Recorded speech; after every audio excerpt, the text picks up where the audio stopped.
Flights were again disrupted today as several unions took industrial action over disputes on pay and the proposed restructuring of Qantas.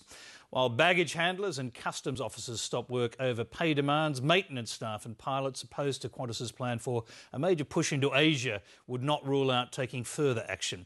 The airline CEO Alan Joyce admitted the ongoing strikes are hurting the airline, but says the changes are key to the airline's future. Hamish Fitzsimmons reports.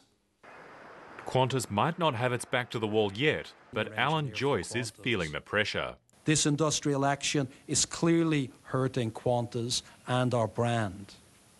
It is having an impact on our costs and our forward bookings. Qantas baggage handlers, caterers and ramp workers stopped work for 2 hours this morning as part of their ongoing pay dispute with the airline and repeated the action in the afternoon. What do workers need to give? We're talking about job security.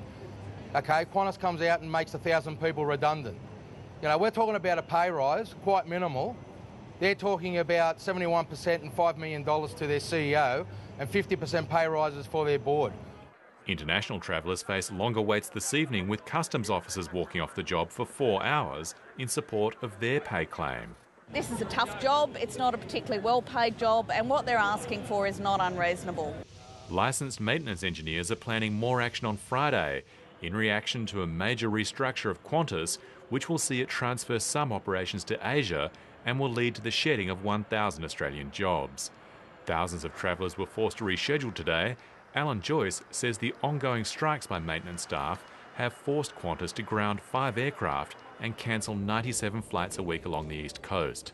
But he's defiant about the restructure. This is an issue for the future survival of Qantas, and the changes that we need to do and need to implement are for the long-term survival of the company, and nothing can be as more important than that. Pilots say claims that planes have been grounded is grandstanding because they were due for extended servicing. Some of these aeroplanes are already due for grounding anyway. The pilots' union is also pushing for a new pay deal and assurances its members will remain at the controls of Qantas planes. It's launched a website encouraging shareholders to block executive pay rises at Qantas, and it isn't ruling out striking. We would rather negotiate with the management team, but negotiation means the art of compromise, and we've yet to see any form of compromise from the company. But Qantas says its pilots are amongst the best paid in the business. Our long-haul pilots, for example, earn 50% more than their peers at Virgin Australia. The federal government is also losing patience. The Tourism Minister is angry that the Engineers Union chief encouraged travellers to avoid Qantas, and he called it un-Australian. Now the government has warned it may have to intervene. You can have a dispute with employers, but there is a responsibility on trade union leaders to never set out to damage Australian industry.